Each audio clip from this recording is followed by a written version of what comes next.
سلام كما تخونو كورات تغداتلتي إريتريان ميديا نتورك زينا وشتن وطن نقرب لكم بيتروس منقسن سليمان عثمان عبدنينا أرست زينا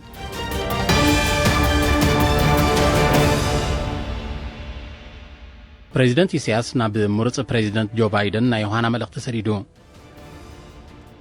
أبا هاجرنا عم بتا مدربدا زاقيت تسكف قدات كمزي ورده منستر حرشا فليتون زبيتاو أتالا ليش ماقلتات بسنفلتتاو من قدك السنة موياوين الزخاقرو أبزوا قاش باركا كوم زمرحو كبابي أو طريت بممعبال بقودلة طريت زسعبو حمامات المكتا زكاية زلو عمام تبقو قسكاسي مسقب كم زلو تقليتون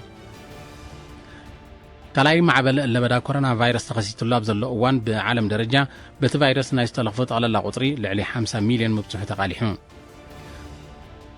فرنسا أبزوا معرب أفريقيا زتصنحا وتهدراو هلاوي كتوغد المقانا مع كنا زينان وتهدراوين منشتها تهاجر بمتكاسا قاليحين نهندن تشاينا نبذكر آخر دوبات زلو متفنان سراويت بأسكا في درجة عريقو خمزلو حلقة ستاف حيلتات مكالخال هندي جنرال بيبين راوات حبيرون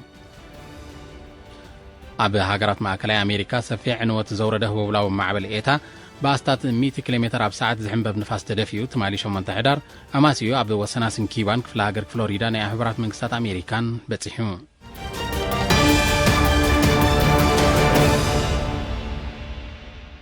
زينا وشتهاجر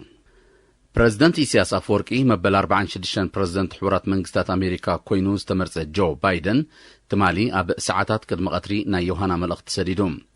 بريزيدنت إسياس أب ملقتو بسم حزبن منقستن إرترا نمروز بريزيدنت بايدن موق يوهانا دحر مبال حبراوي علاماتات زوباو سلامن مرقان مدنفع إرترا مس حبرات منقستات أمريكا دلدل زمدنا كلوا كم اتدلي الرقاقيتوم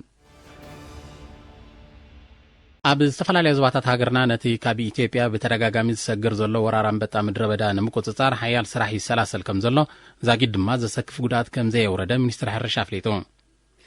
أب مفارق ورحن حاسك لتشن عسران زفلمك قداماي معبل ورارم بتا بعوتها بتحت قدستر دهرمو عالو كاب ورحت كم تجميرو كاب غربيت هاجر إثيوبيا سجر ترجاجامي معبلات عسلتاتان بتا كاتو كم تجمره كساب زعلت كا أب ملا هاجر اتي مختي يقتل كم زلو جنفر حزباو ركبات منستر حرشا نتصبصب زواتات مركز بمقبار ناب إيرينا أبزل آخر حبريتا قليتسون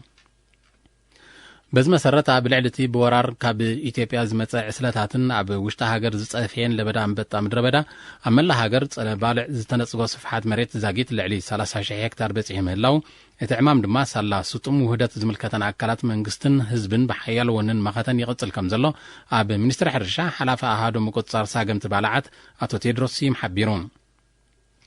مس دوبات إثيوبيا بزلو قربت بزي تخاتاتالي ورارات زيادة استطاقع زوادو بسالا قديمو تواددو زصنحه سلطناتات غوسغاسات مصغن مسارحيتاتن مقام 6 ناي سرحيت نقطاتاتن زتقالاله كلنتناو مدلاوات عوت زخنا انبطا ناي مقصار نطفتات كم تقايدن غناون يقصل كم زلون اب كفلي حرشان مريتن زوادو بحلافي اهادو حلوات عنا بقلي اتو حاغوس هايلفليتوم أتو عاقوس بتوساقي أب زوادو بكساب مودة تورحت كمتي أب زراتي زورد قدات بمنطر زلمع صفحات مريت أزي تحت مخانو تي عم بتانا يمكو تصار نتفتات دما قنا يقتل كم زلو بريهون أب زوا مأكلون بتمساسالي ورارات عسلم بتا سلازي قوارطة زاقيت أب العلي 6 هكتار عوتنا يمكو تصار سرح كم تسالته حالا في لمعات بغلي زوا مأكل أتو أسرات هاي لقليتون أتو أسرات أب زوا مأكل أب زرات زورد قدات أزي سماو مخانو عم بتانا يمكو تصار سرح دما بعد ما عنت يقتل كم زل حبيرون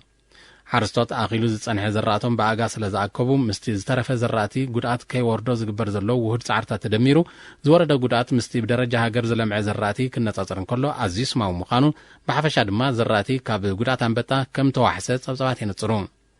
انتو قانم مئتا ورارات أنبتا سلازي قوارتا تكورنات حرستوتن كلهم زملكتهم أكالات منقستن كعزز مكاب زاخل زرات دما بغلطف كسالت منستر حرشا يزاخاخر أب زبيتاوي التألاليا شماقلتات زلو كبور بهلي بسنفلتتاو من قدي مسلسلنا أب هيوت أليتن تأليتن اوتاو قد كم زلو مياويان يحبرون أب هوسبيتال كارن حكيم تعنا أمره نرس مبراتو كفلاين إيرينا بزهابو حبريتا أب هاجرنا زلو زبيتاوي نابيوت شماقلتات حادي كاب كبرتات حبرت سبنا مخانو بمتقاس أب رأستي التحزاقن أبتم شماقلتات زقاتم بهرياو لوتتات بقبو مرداء كم زدلي عقنزيبوم ሽምግልና ንቡር መስርሕ ህይወት እዩ ዝበለ ነርስ መብራቱ ካብ 65 ዓመት ንላዕሊ ኣብ ዘሎ ክሊ ዕድመ ኣብ ኣካላት ወዲ ሰብ ከም ምድካም ጭዋዳታትን ህዋሳትን ዘጋጥም ምርኣይን ምስማዕን ኣብ እምሮ ድማ ዝተፈላለየ ምልክታት ከም ዘንጸባርቕ ሓቢሩ እዚ ምስ ምድፋዕ ዕድመ ኣብ እምሮ ዝኽሰት ምልክታት ካብ ሰብ ናብ ሰብ ከም ዝፈላለ ብምሕባር ገለ ቀልጢፉ ገለ ከዓ ድሒሩ ዝምዕብል ኮይኑ ከም ሕማም ረሲዕ ቅዘናን ወጥርን ከም ዘጠቃለል ገሊጹ ብፍላይ ሕማም ረሲዕ እቲ ብብዝሒ ዝረአ ሕማም ምዃኑ ዝጠቐሰ ነርስ መብራቱ እቲ ሕማም ኣብቲ መፈለምትኡ ግቡእ ኣተኣላልያ ምስ ዝረክብ ቅዘናን ወጥርን ንምክልኻል ከም ዝከኣል ኣረዲኡ ኣብ ዘቤታዊ ኣተኣላልያ ግዳይ ሕማም ረሲዕ ንዝኾነ ሽማግለ ካብ ቤት ከይወፅእ ምኽልካል ኣብ ማሕበራዊ ህይወት ምእጋድ ከምኡውን ብግቡእ ዘይምዝንጋዕ ዝኣመሰሉ ብሰንኪ ሕፅረት ኣፍልጦ ኣለይቲ ዝንፀባረቕ ንጥፈታት ምዃኑ ብምሕባር እዚ ነቲ ሕማም ዘጋድድ ክውገድ ዝግብኦ ምዃኑ ነርስ መብራህቱ የዘኻኽር ምስ ዕቤት ዘይንቡር ባህርያት ምስ ዝኽሰቱ ነቲ ግዳይ ተቐላጢፍካ ናብ ሓኪም ኣእምሮ ምቕራብ ከም ዝግባእ ዝገለጸ ነርስ መብራቱ ብኣጋይ ሕክምናዊ ሓገዝ ምስ ዝረክብ ናብ ዝሓሸ ኩነታት ክምለስ ከም ዝኽእል ሓቢሩ ነርስ መብራቱ ኣብ መወዳእታ ኣብ ዕድመ ሽምግልና ዘጋጥም ባህርያዊ ለውጥታት ካብ ምፍዋሱ ምክልኻሉ ከም ዝበልጽ ብምግላጽ ሕብረተሰብ ምዕሩዩን ብስነ ፍልጠት ዝተደገፈን ኣተኣላልያ ሽማግለታት ከዘውትር ተላብዩ ኣብ ዞባ ጋሽ በርካ ከም ዝመርሖ ከባቢያዊ ጽሬት ብምምዕባል ብጉድለት ጽሬት ንስዕቡ ሕማማት ንምግታእ ዝካየድ ዘሎ ሕማማት ጽቡቕ ገስጋሲ መዝግብ ከም ዘሎ ተገሊጹ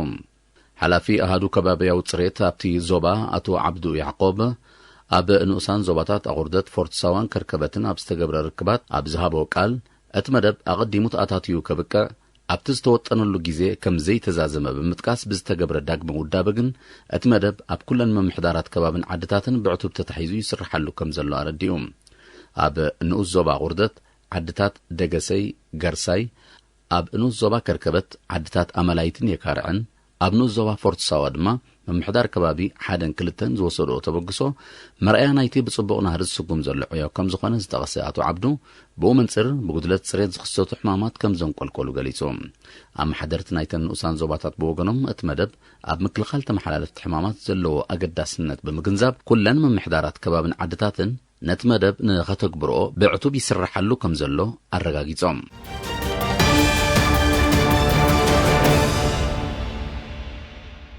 ዜና ወጻኢ ካልኣይ ማዕበል ለብዒ ኮሮና ቫይረስ ተኸሲቱሉ ኣብ ዘሎ እዋን ብዓለም ደረጃ በቲ ቫይረስ ናይ ዝተለኽፉ ጠቕላላ ቁፅሪ ልዕሊ 50 ሚልዮን መብፅሑ ተቓሊሑ ብመሰረት ጸብጻባት ጥዕና ናይ ዝተለኽፉ ኣሃዝ 50.7 ሚልዮን ናይ ዝሞቱ ድማ ልዕሊ 1.23 ሚልዮን በፂሑሎም ኣህጉር ኤሮጳ ብካልኣይ ማዕበል ለብዒ ኮሮና ቫይረስ ብቐዳምነት ዝተጸልወት ክትከውን እንከላ ኣብቲ ኣህጉር ጠቕላላ ቁፅሪ ዝተለኽፉ ልዕሊ 12.1 ሚልዮን ናይ ዝሞቱ ድማ ልዕሊ 293,000 ከም ዝበፅሑ እዩ ዝግለጽ ኣብታ ብቐዳምነት ብኸቢድ ተጸልያ ዘላ ፈረንሳ ኣብ ዝሓለፈ 48 ሰዓታት ልዕሊ 110,000 ሓድሽ መልከብቲ ከም እተመዝገበ ብጠቕላላ ድማ ኣስታት 1.8 ሚልዮን ከም እተለኽፉ ልዕሊ 40,000 ከም ዝሞቱ ጸብጻባት ይሕብሩ ኣብ ኣሜሪካ ኣብ ዝሓለፈ ተኸታተልቲ መዓልትታት ብገምጋም ዕለታዊ ልዕሊ 125,000 ሓድሽ መልከብቲ ከም ዝተመዝገበ ዝተቐሱቶም ጸብጻባት ጠቕላላ ቁፅሪ ብኮሮና ቫይረስ ዝተለኽፉ ኣስታት 10.3 ሚልዮን ናይ ዝሞቱ ድማ ልዕሊ 243,000 በፂሑሎም ኣብ ኤስያ ህንዲ ኣብ ደቡብ ኣሜሪካ ድማ ብራዚል እተን ብኸቢድ ዝተጸልዋ ክኾና እንከሎ ኣብ ህንዲ ልዕሊ 8.5 ሚልዮን ኣብ ብራዚል ድማ ልዕሊ 5.6 ሚልዮን ከም እተለኽፉ ተረጋጊጹሎም ፈረንሳ ኣብ ዞባ ምዕራብ ኣፍሪቃ ዝጸንሐ ወታደራዊ ህላወ ከተጉድል ምዃና ማዕከናት ዜናን ወታደራዊ ምንጭታት ሃገር ብምጥቃስ ኣቃሊሐን እቲ ስጉምቲ ንኻልኦት ሃገራት ኤውሮጳ ኣብቲ ዞባ ባይታ ንምፍጣር ምዃኑ ተሓበሬታ ኣፍሊጡ ጀርመን ዓባይ ብሪጣንያ ቤልጅየም ሪፐብሊክ ቼክ ዴንማርክ ኢስቶንያ ሆላንድ ኖርዌይ ፖርቱጋልን ሽወደንን ዝርከበን ሃገራት ኤውሮጳ ንፈረንሳ ንምድጋፍ ናብ ዞባ ምዕራብ ኣፍሪቃ ሰራዊት ክልእኻ ምዃነን ክሕብራ ጸኒሕነን ይኹን እምበር ኣብቲ ዞባ ልዕሊ 5,000 ሰራዊት ኣዋፊራ ዘላ ፈረንሳ ብክንደይ ከም ተጉድሎ ዛጊታ ኣይተነጸረን ሽበራ ንምግታእ ኣብቲ ዞባ ዝግበር ዘሎ ግዳማዊ ወታደራዊ ምትእትታው ነቲ ኩነታት መሊሱ የጋድዶ ከም ዘሎ ምስቲ ከባቢ ቅርበት ዘሎም ወገናት ይሕብሩ ንህንድን ቻይናን ኣብ ዘከራኽር ዘሎ ዶባት ዘሎ ምትፍናን ሰራዊት ብኣሰካፊ ደረጃ ዓሪጉ ከም ዘሎ ሓለቓ ስታፍ ሓይልታት ምክልኻል ህንዲ ጀነራል ቢፒን ራዋት ሓቢሩ እቲ ላዕለዋይ በዓል ምዝ ህንዲ ኣብ ምዕራባዊ ሸነኽ ሂማላያ ንኽልቲአን ሃገራታት ተፋኒኑ ኣብ ዝርከብ ዶባት ዘሎ ውጡር ኩነታት በቐሊሉ ናብ ግጭት ከምርሕ ከም ዝኽእል እዩ ኣጠንቂቑ።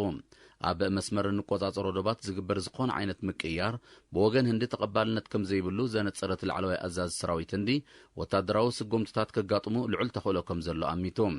ሓለቓ ስታፍ ሓይልታት ምክልኻል ህንዲ ነዚ መግለፂ እዚ ዝህብ ዘሎ ክልቲአን ሃገራት ብጉዳይቲ ዶባት ኣብ መንጎአን ዝተፈጥረ ወታደራዊ ወጥሪ ንምህዳእ ሻምናይ ዙር ርክብ ላዕለዎት ኣዘዝቲ ከም ዘካየዳ ኣብ ዝቃልሓሉ ዘሎ እዋን እዩ።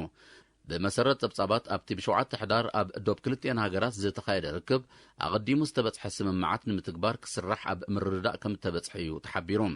ብዘይካዚ ሰራዊት ክልቲአን ሃገራት ተኽተዋኺ ስጉምትታት ካብ ምውሳድ ክሕየቡ ወታደራውያን ዲፕሎማስያውያን ርክባት ድማ ብዝለዓለ መልክዑ ክቕጽል ኣብ ስምምዕ ከም ተበጽሐ እዩ ተገሊጹ። ሰራዊት ህንድን ቻይናን ኣብ ዝሓለፈ ወርሒ ሰነ ብዘካየድዎ ግጭት ሰብኣዊ ክሳራ ከም ዝወረደ ከም ሳዕቤኑ ድማ እቲ ኩነታት ከም ዝኸረረ ይዝከር።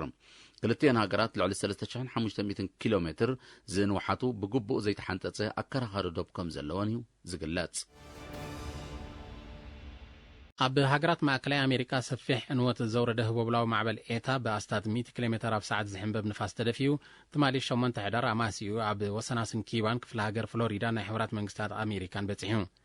እቲ ህቦብላዊ ማዕበል ብዘሰዓቦ ብርቱዕ ዝናብ ኣብ ኪባ ሓደጋታት ዕለቕለቕን ውሕጅን ከም ዘጋጠመ ዝጠቐስቶም ጸብጻባት መንግስቲ ኪባ ዜጋታት ዝገብሮ ጥንቃቐታት ከሕይሉ ካብ ተኣፋፊ ከባቢታት ድማ ክጉዕዙ ከም ዝኣዘዘ ሓቢሮም።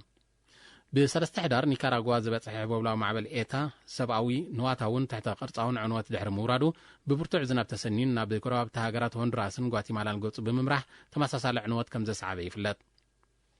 ኣብ ጓቲማላ ጥራይ ብውሕዱ 157 ከም ዝሞቱን ካልኦት ብዓሰርተታት ዝቝጸሩ ዳሃይም ጠፊኡ ከም ዘሎን እዩ ዝግለጽ። ኣብ ፓናማ ድማ ብውሕዱ 17 ሰባት ክሞቱን ከለዉ 68 ዳሃይም ከም ዝጠፈ ዝጠቐሱ ጸብጻባት ኣብ ሜክሲኮ ብውሕዱ 20 ሰባት ህይወቶም ከም ዝሰኣኑ ይሕብሩ። እቲ ህቦብላዊ ማዕበል ኣብዚ እዋን እዚ ሓይሊ ደሊቡ ናብ ደቡባዊ ምብራቕ ወሽመጥ ሜክሲኮ ገጹ ኣብ ዘምርሓሉ ዘሎ መጠን ዘውርዶ ዕንወት ክዛይድ ከም ዝኽእል እዮም ሰብ መዚ ምክትታል ሜትሮሎጂ ዝሕብሩ ዘለዉ።